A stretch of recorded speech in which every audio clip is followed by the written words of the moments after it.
വചനം വചനം നീതിയുടെ വചനം ദൈവവചനം ജീവന്റെ വചനം നീതിയുടെ വചനം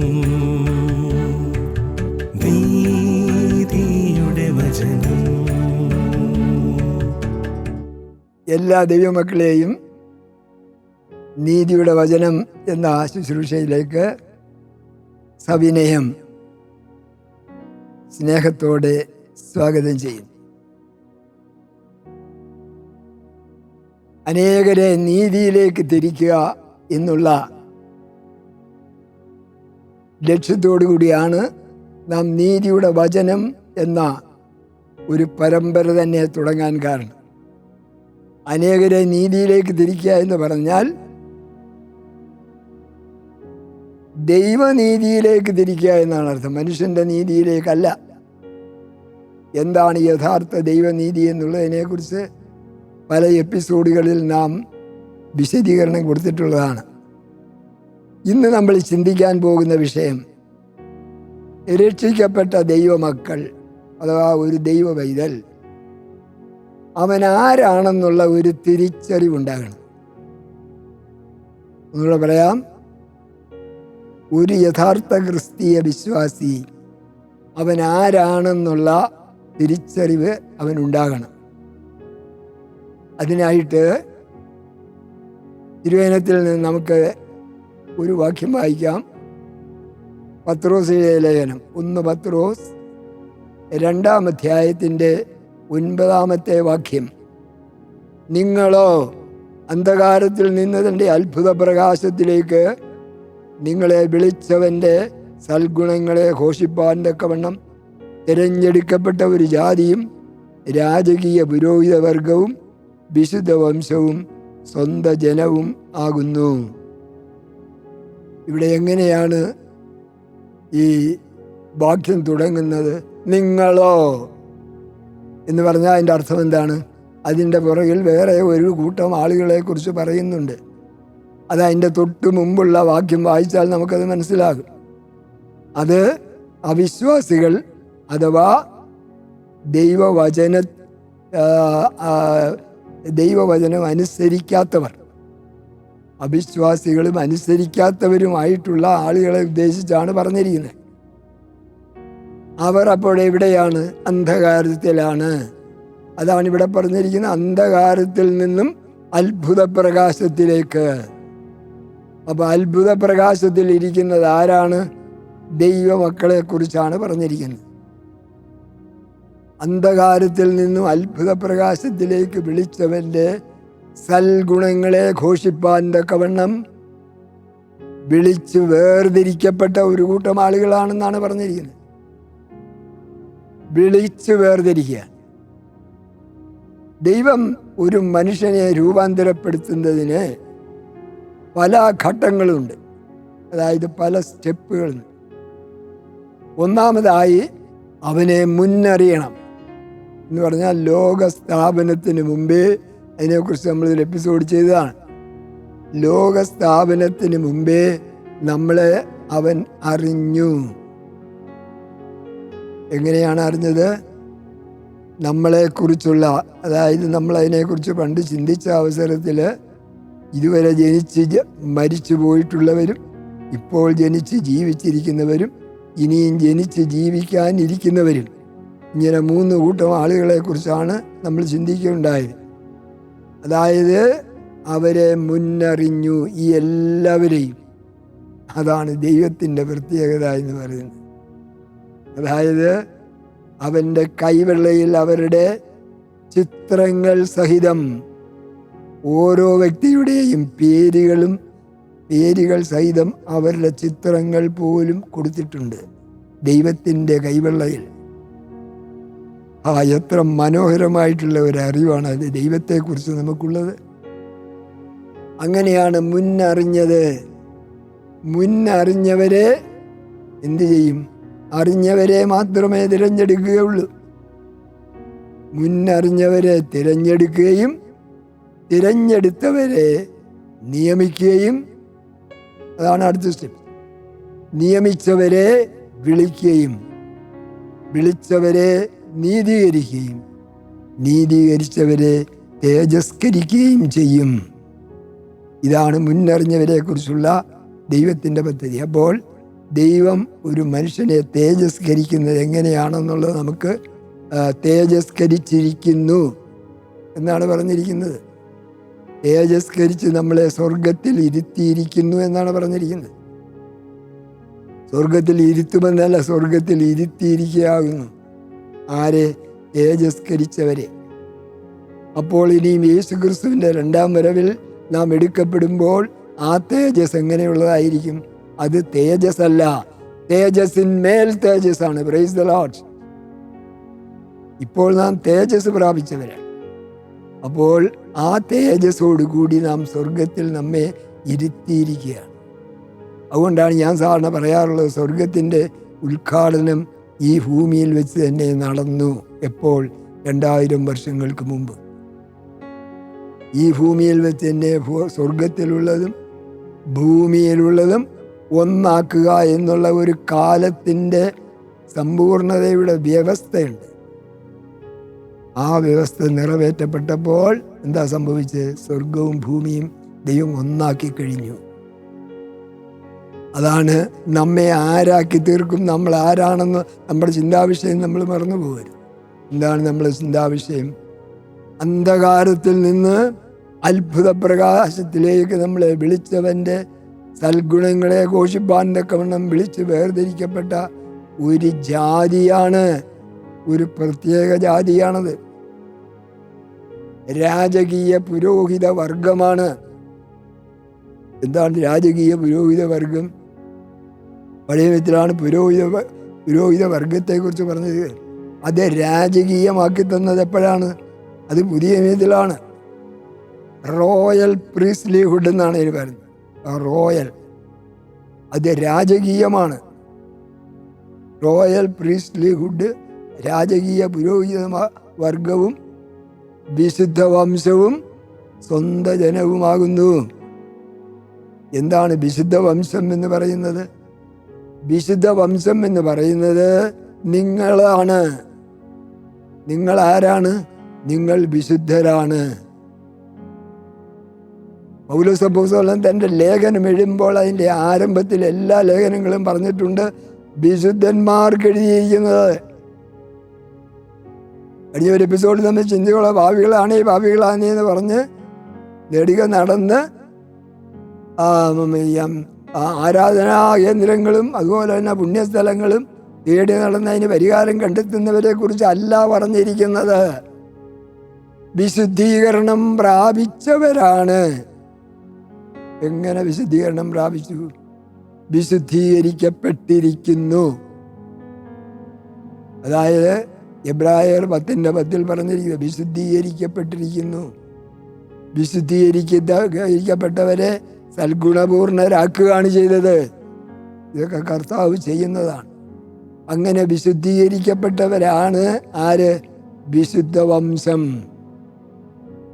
ആ വിശുദ്ധീകരിക്കപ്പെട്ടവരെ എന്ന് അഭിസംബോധന ചെയ്തുകൊണ്ടാണ് പൗലോസ് അപ്പോസ്തലന്റെ ലേഖനങ്ങളെല്ലാം തുടങ്ങുന്നത് തന്നെ. അപ്പോൾ സഭയിലുള്ള വിശുദ്ധന്മാരെ കുറിച്ചാണ് എന്ന് പറഞ്ഞാൽ രക്ഷിക്കപ്പെട്ട ദൈവമക്കളെ ഉദ്ദേശിച്ചാണ് പറഞ്ഞിരിക്കുന്നത്. വിശുദ്ധന്മാരെ കുറിച്ച്, അതായത് യേശുവിൻ്റെ രക്തത്താൽ വീണ്ടെടുക്കപ്പെട്ട് കഴുകപ്പെട്ട് പുതുജീവൻ പ്രാപിച്ചവർ. ഒരുവൻ ക്രിസ്തുവിലായാൽ അവൻ പുതിയ സൃഷ്ടിയാകുന്നു. പഴയത് കഴിഞ്ഞുപോയി. ആ പുതിയ സൃഷ്ടിയും പഴയ സൃഷ്ടിയും തമ്മിലുള്ള വ്യത്യാസം എന്താണ്? ആ പഴയ സൃഷ്ടി എന്ന് പറയുന്നത് എപ്പോഴും ഭാവി എന്ന് പറഞ്ഞ് നടക്കുന്നവരാണ് പഴയ സൃഷ്ടി. പുതിയ സൃഷ്ടിയോ പാപത്തിൽ നിന്ന് എന്നേക്കുമായി മോചനം പ്രാപിച്ചവരാണ്. അതാണ് പുതിയ സൃഷ്ടി എന്ന് പറയുന്നത്. അപ്പോൾ അന്ധകാരത്തിൽ നിന്നും ആ അത്ഭുത പ്രകാശത്തിലേക്ക് വിളിച്ചവൻ്റെ സൽഗുണങ്ങളെ ഘോഷിപ്പാൻ തക്കവണ്ണം വിളിച്ച് വേർതിരിക്കപ്പെട്ട ഒരു ജാതിയും രാജകീയ പുരോഹിതവർഗവും വിശുദ്ധ വംശവും സ്വന്ത ജനമാണ്. സ്വന്തം ജനമെന്ന് പറഞ്ഞാൽ ആരാ? ഒരു മനുഷ്യൻ്റെ ഏറ്റവും സ്വന്തമായിട്ടുള്ളത് ആരാ? അവരുടെ മക്കളാണ്. അവനെ കൈക്കൊണ്ട് അവൻ്റെ നാമത്തിൽ വിശ്വസിക്കുന്ന ഏവർക്കും ദൈവം മക്കളാകുവാനുള്ള അവകാശമാണ്, അധികാരമാണ് ദൈവം കൊടുത്തിരിക്കുന്നത്. അതാണ് രക്ഷിക്കപ്പെട്ട ഒരു ദൈവമകൻ്റെ സ്ഥാനം എന്ന് പറയുന്നത്. അവൻ ആരാണപ്പോൾ? അവൻ സ്വന്തം മകനാണ്. അവൻ അന്ധകാരത്തിൽ നിന്ന് വെളിച്ചത്തിൽ വന്നവനാണ്. ഈ അന്ധകാരത്തിൽ നിന്നും വെളിച്ചത്തിൽ വന്നതിനെ കുറിച്ച് നമുക്ക് കൊലോസ്യ ലേഖനത്തിൽ നമുക്കൊന്ന് നോക്കാം. എങ്ങനെയാണ് അവിടെ പൗലോസ് അപ്പോസ്തലൻ പറഞ്ഞു വെച്ചിരിക്കുന്നത് എന്നുള്ളത്. ഇരുട്ടിൻ്റെ കൊലോസ്യർ 1:13 വായിക്കുന്നില്ല. ഇരുട്ടിൻ്റെ അധികാരത്തിൽ നിന്ന് നിങ്ങളെ വിടുവിച്ച് പുത്രന്റെ രാജ്യത്തിലാക്കി വെച്ചു. വെക്കുന്നല്ല, ആക്കി വെച്ചിരിക്കുന്നു. പുത്രന്റെ രാജ്യം എന്ന് പറഞ്ഞാൽ ഏതാണ്? സ്വർഗരാജ്യമാണ്. ആ സ്വർഗരാജ്യത്തിൽ നമ്മളെ ആക്കി വെച്ചിരിക്കുകയാണ്. അതാണ് നേരത്തെ പറഞ്ഞത്, സ്വർഗത്തിൽ നമ്മളെ ഇരുത്തിയിരിക്കുകയാണ്. ആരെയാ ഇരുത്തിയിരിക്കുന്നത്? തൻ്റെ സ്വന്തം ജനത്തെ ഇരുത്തിയിരിക്കുകയാണ്. അവരാരാണ്? അന്ധകാരത്തിൽ കിടന്നവരായിരുന്നു. ഇരുട്ടിൻ്റെ അധികാരത്തിൽ നിന്ന് വെളിച്ചത്തിൻ്റെ രാജ്യത്തിലേക്ക് അവനെ വരുത്തി. ആരാണ് വെളിച്ചത്തിൻ്റെ രാജ്യം ഭരിക്കുന്നത്? കർത്താവായ യേശു ക്രിസ്തുവാണ്. എന്താ കാരണം? ഞാൻ ലോകത്തിൻ്റെ വെളിച്ചമാകുന്നു എന്നാണ് കർത്താവ് പറഞ്ഞത്. അതാണ് വെളിച്ചത്തിൻ്റെ രാജ്യം എന്ന് പറയാൻ കാരണം.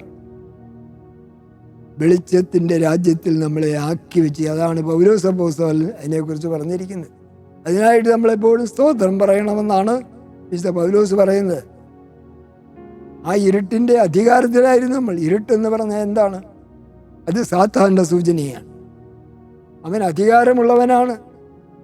അവൻ്റെ അധികാരത്തിലാണ് ഈ വചനം വിശ്വസിക്കാത്തവർ കിടക്കുന്നത്. അതാണ് നമ്മുടെ വാക്യത്തിൽ പത്രോസ് അപ്പോസ്തലൻ ആദ്യം പറഞ്ഞിരിക്കുന്നത്. നിങ്ങളോ അവർ ഇരുട്ടിൻ്റെ അധികാരത്തിലാണോ? അല്ല, അവർ വചനമനുസരിക്കാത്തവരും വചനം വിശ്വസിക്കാത്തവരുമാണ്. അവരാണ് ഇരുട്ടിൻ്റെ അധികാരത്തിൽ കിടക്കുന്നത്. ഇതിനെക്കുറിച്ച് പഴയ നിയമത്തിൽ എന്താണ് പറഞ്ഞിരിക്കുന്നത് എന്ന് നമുക്ക് ശ്രദ്ധിക്കാം. അതായത് യെശയ്യാ പ്രവാചകൻ എന്താണ് ഇതിനെക്കുറിച്ച് പറഞ്ഞിരിക്കുന്നത്? ഇരുട്ടിൽ ഇരുന്ന ജനം വലിയൊരു വെളിച്ചം കണ്ടു, പ്രകാശം കണ്ടു. അന്ധതമസുള്ള ദേശത്ത് പാർത്തവരുടെ മേൽ പ്രകാശം ശോഭിച്ചു. ഇതെന്തുദ്ദേശിച്ചാണ് യെശയ്യാ പ്രവാചകൻ ഇത് പറഞ്ഞത്? ഈ കൊലോസ്യർ 1:13 വെച്ചുകൊണ്ടാണ് പറഞ്ഞത്. അതായത് ഇരുട്ടിലിരുന്ന ജനം, പാപത്തിൻ്റെ അന്ധകാരത്തിൽ കിടന്ന ജനം, പാപത്തിൻ്റെ അന്ധകാരത്തിൽ കിടന്ന ജനം വെളിച്ചത്തിൻ്റെ അധികാരത്തിലേക്ക് വന്നു. Praise the Lord. വെളിച്ചത്തിനാണിപ്പോൾ അധികാരം, സാത്താനല്ല. എന്ന് പറഞ്ഞാൽ ഞാൻ ലോകത്തിൻ്റെ വെളിച്ചമാകുന്നു എന്ന് പറഞ്ഞവനാണിപ്പോൾ അധികാരമുള്ളത്. സാത്താൻ്റെ അധികാരം പോയി. അതാണ് യെശയ്യാ പ്രവാചകൻ പറഞ്ഞു വച്ചിരിക്കുന്നത്. ഇരുട്ടിൻ്റെ അധികാരത്തിൽ നമ്മെ വിടുവിച്ച് പുത്രന്റെ രാജ്യത്തിൽ നമ്മെ ആക്കി വെച്ചിരിക്കുകയാണ്. അത് തന്നെയാണ് യെശയ്യാ പ്രവാചകൻ പറഞ്ഞത്. അതായത് ഇരുട്ടിലിരുന്ന ജനം വലിയൊരു വെളിച്ചം കണ്ടു. എന്താണ് ആ വലിയ വെളിച്ചം? അത് യെശയ്യാ പ്രവാചകന്റെ പുസ്തകത്തിൽ തന്നെ 9-ാം അധ്യായത്തിൻ്റെ 7-ാം അധ്യായത്തിൽ പറയുന്നുണ്ട്. കന്യക ഗർഭിണിയായി ഒരു മകനെ പ്രസവിക്കും, അവന് ഇമ്മാനുവേൽ എന്ന് പേരാകും. 7-ന്റെ യെശയ്യാ പ്രവാചകൻ 7:14 9-ാം അധ്യായത്തിൻ്റെ 6-ാം വാക്യത്തിൽ പറയുന്നത് ഇത് സാക്ഷാത്കരിക്കപ്പെടുകയാണ്. എന്താണത്? നമുക്കൊരു ശിശു ജനിച്ചിരിക്കുന്നു, നമുക്കൊരു മകൻ നൽകപ്പെട്ടിരിക്കുന്നു, അവൻ അത്ഭുതമന്ത്രി, വീരനാം ദൈവം, നിത്യപിതാവ്, സമാധാന പ്രഭു എന്ന് പേർ വിളിക്കപ്പെടും. Praise the Lord. നമുക്കൊരു ശിശു ജനിച്ചിരിക്കുന്നു. ആരാണ് ആ ശിശു? ആ ശിശു ഇനിയും വന്ന് ഞാൻ ലോകത്തിൻ്റെ വെളിച്ചമാകുന്നു എന്ന് പറയാനിരിക്കുന്ന കർത്താവായ യേശു ക്രിസ്തുവാണ് ഈ ശിശു. Praise the Lord. ഹല്ലേലൂയ. നമുക്കൊരു ശിശു ജനിച്ചിരിക്കുന്നു, നമുക്കൊരു മകൻ നൽകപ്പെട്ടിരിക്കുന്നു, അവൻ അത്ഭുതമന്ത്രി, വീരനായ ദൈവമാണ്. ചിലരൊക്കെ സംശയം ചോദിക്കാറുണ്ട്, യേശു ക്രിസ്തു ദൈവമാണോ? ഇവിടെ പിന്നെ എന്താ പറഞ്ഞിരിക്കുന്നത്? ആ ശിശു പിന്നെ ആരെയാണ്? അവൻ വീരനായ ദൈവമാണ്, സാധാരണ ദൈവമല്ല. വീരനായ ദൈവം, നിത്യപിതാവാണ്. പിതാവ് തന്നെയാണ് ദൈവം, പിതാവ് തന്നെയാണ് പുത്രൻ.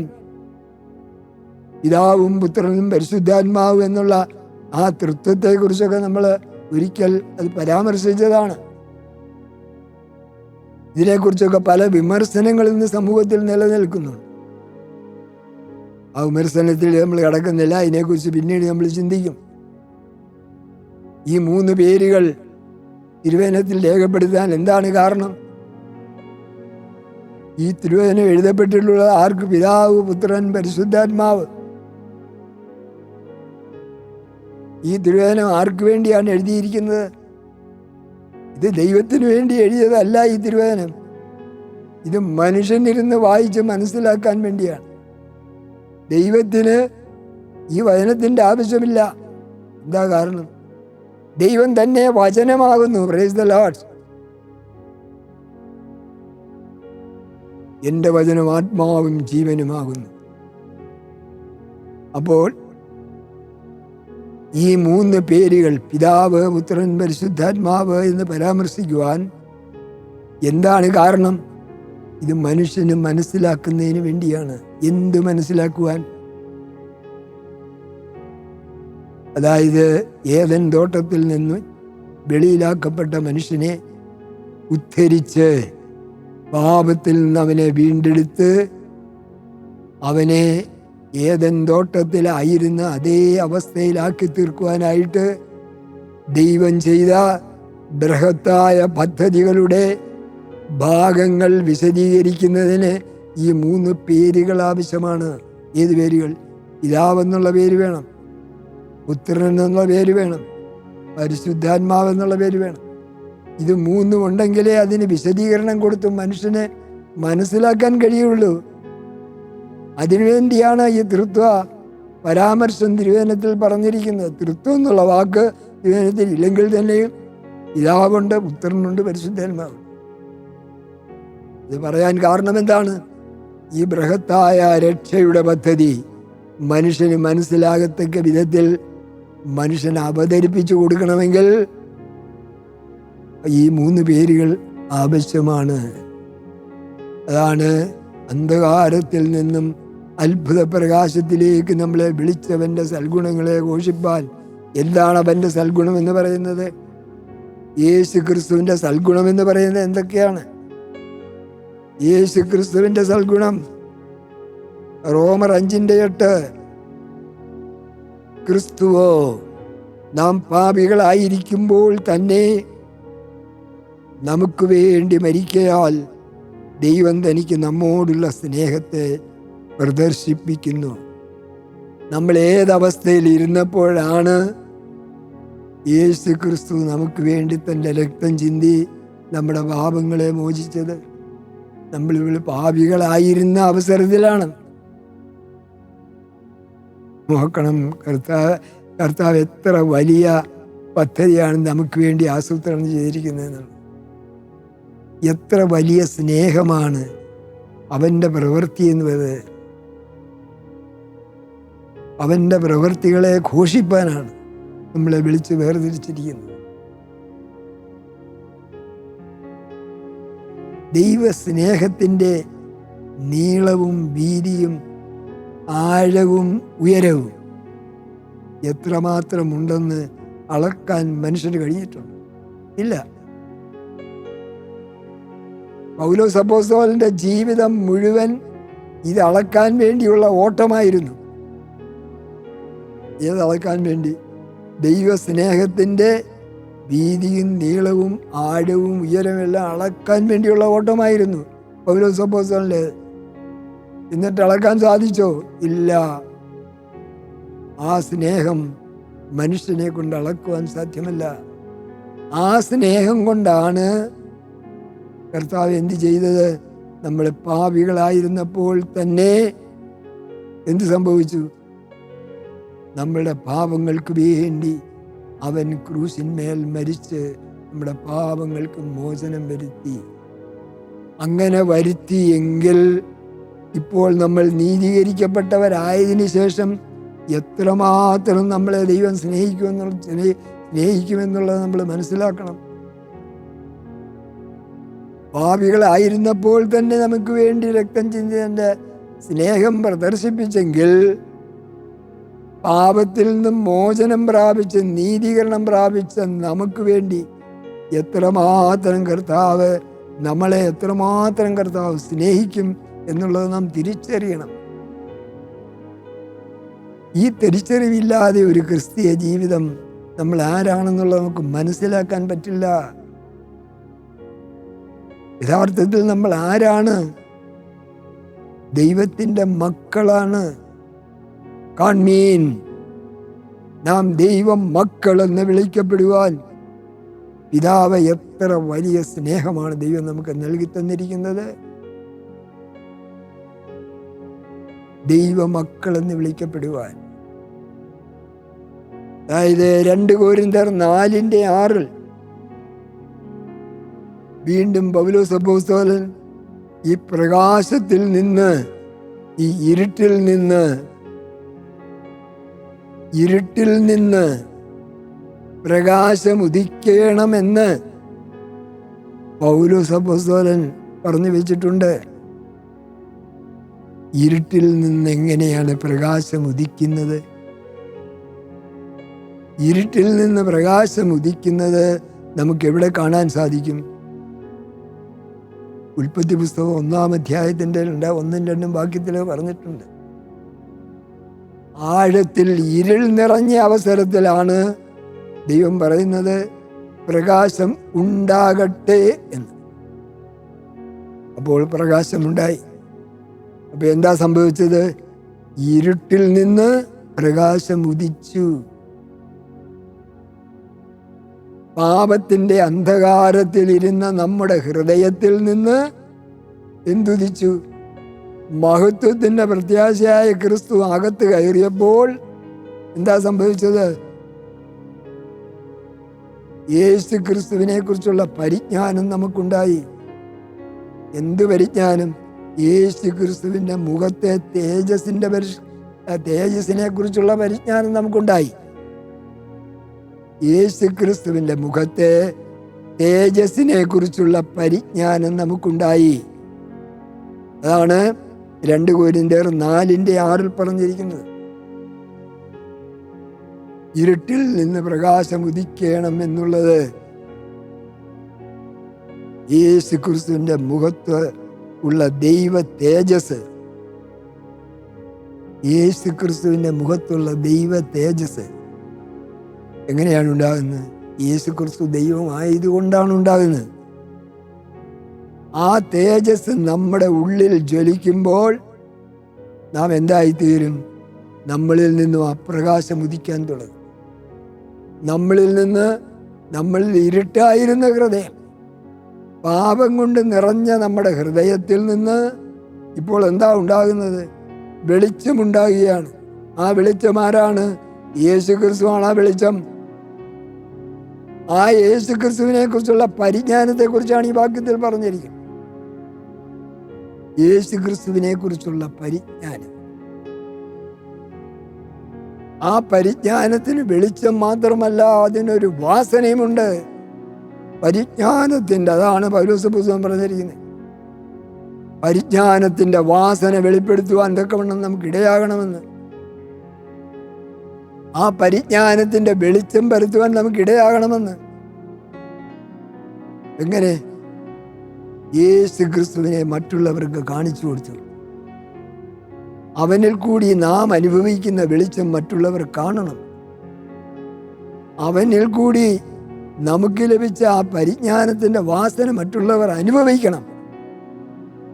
അങ്ങനെ ആ പരിജ്ഞാനത്തിൻ്റെ വെളിച്ചത്തിലും ആ പരിജ്ഞാനത്തിൻ്റെ വാസനയിലും വസിക്കുവാൻ തക്കവണ്ണം നമ്മുടെ അന്തരംഗത്തെ കർത്താവ് പ്രകാശിപ്പിച്ചിരിക്കുകയാണ്. അങ്ങനെയുള്ള ഒരവസ്ഥയിലേക്ക് കടന്നു വരുവാൻ തക്കവണ്ണം ദൈവത്തിൻ്റെ പരിശുദ്ധാത്മാവ് നമുക്ക് ഓരോരുത്തർക്കും ഇടയാകണം. ആമേൻ. ദൈവവചനം, ജീവന്റെ വചനം, നീ